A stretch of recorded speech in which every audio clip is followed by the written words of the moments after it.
Can anyone beat France? Well, it's a big question this World Cup, and the answer is yes, but it's very difficult, I'm afraid. Great news, I'll tell my 11 friends.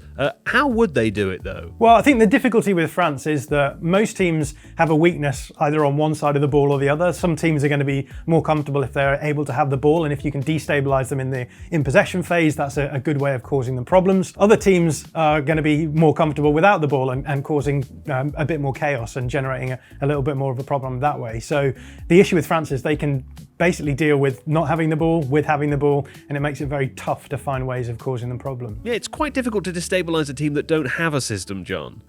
Yeah, I mean, and it's unfair to say that they don't have a system, but Sure. what they do have is they have very good players across the pitch who are able to deal with whatever you throw at them. So it may be the case that you think, well, you know, if we can stop France from having control of the ball, if they have the ball, they're just going to end up finding ways of scoring. If we can stop them from having control of the ball, then maybe we'll be able to destabilise them a bit and stop them from getting into a rhythm. So you press up high up the pitch, you try and cause them problems in their build-up phase, but the problem is they have the players who can solve those problems, move the ball through lines of pressure, and then attack at speed. Likewise, if you say, well, okay, well, let's try and control the game with a bit more of a mid-block. Let's not overcommit going forward. Let's just try and keep them at arm's length, keep them away from us. Again, they have ways of being able to solve that. And then the other option is sitting super deep, blocking out, giving them a lot of the ball, making it easy for them to progress the ball down the field. But then you're giving them plenty of chance to just have more shots on goal or generate chances. Yes,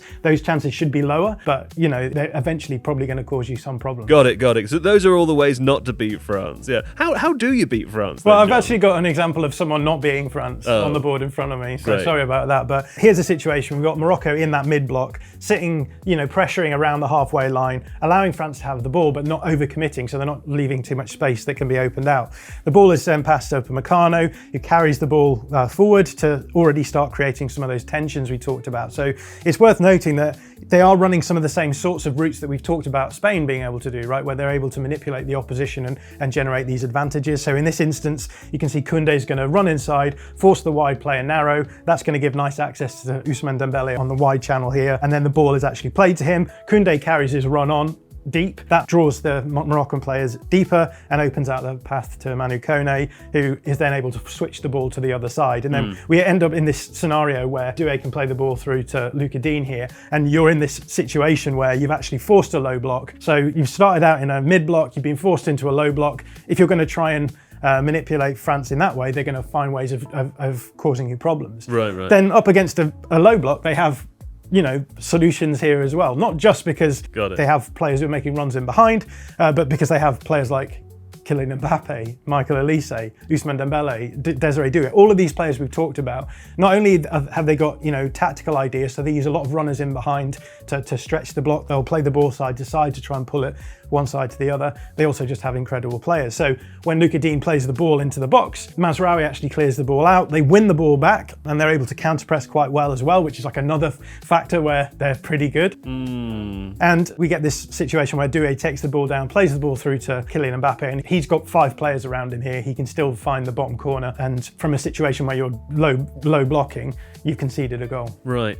Yeah, yet more evidence of how not to beat France, Jon. How do you beat France? Well, part of the problem that Morocco had here as well is that if you're going to low block, you're going to give the opposition lots of time and space on the ball, but you are going to open out a lot of space that you can attack. Yeah. Morocco weren't particularly good at exploiting that space as it opened out, but I think arguably a team like England could potentially have some joy against France if they do decide to maybe sit a bit deeper, not open out the space that you might do if you have a mid or high press, and actually work chances directly through there. The other thing about England is that they have pressed high on occasion and actually been quite good. They've not been good in some games when they pressed high, but again, maybe the best approach for a team like England would be to maybe have a hybrid approach where they're going to go aggressive at some points, press high, try and destabilise France in their build-up, and then other times be happy sitting in and waiting for those chances to open out. But I think that the real key there is to try and change things. So don't let France get into their rhythm.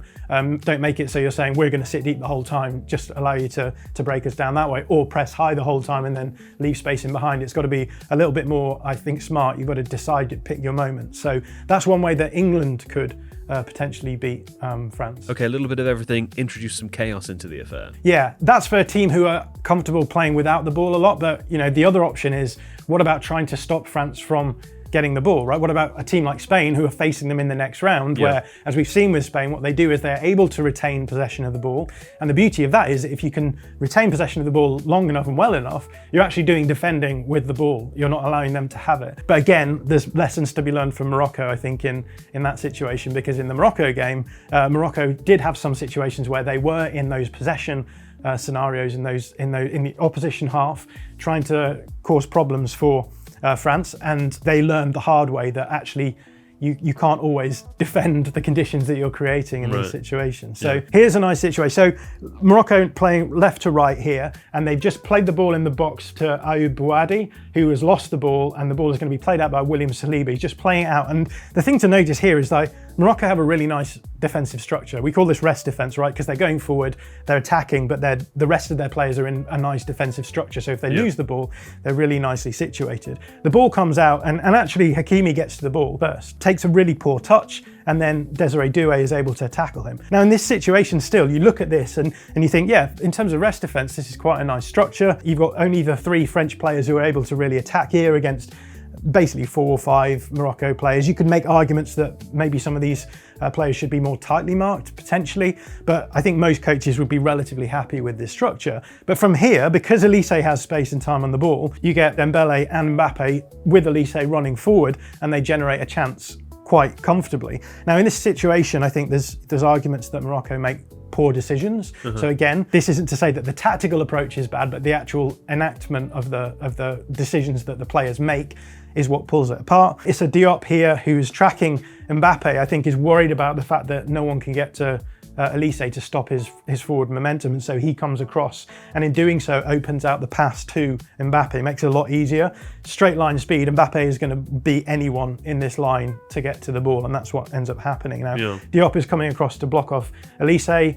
Mazraoui is going to try and get across to the line of Mbappe, and to be fair, he gets close-ish, but Mbappe is just able to take the ball past him at speed, and it's a penalty. So this is the danger with playing the way that Spain will probably try and play, is that yes, you can set yourself up to have possession in the opposition half and structure your rest defense really nicely to make sure that you're going to mitigate the problems if you lose the ball.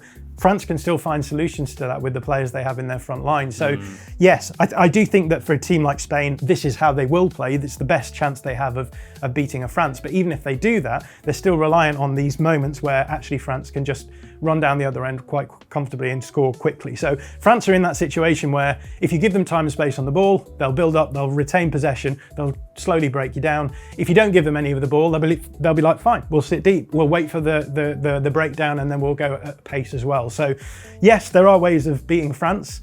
Part of the reason why they're so difficult to beat is because they have so many different solutions to the different approaches that you can take. Okay. Sounds like you're saying England are going to win the World Cup. That's exactly what I'm saying, Joe. Great stuff. If you like this video, please consider subscribing to the channel. The Athletic is home to some of the world's best sports journalists, including David Ornstein, Amy Lawrence, and James Horncastle. With the latest transfer news and insights on every Premier League story that matters, theathletic.com puts you inside football, and you can try it for free now for 30 days. See the link in the description.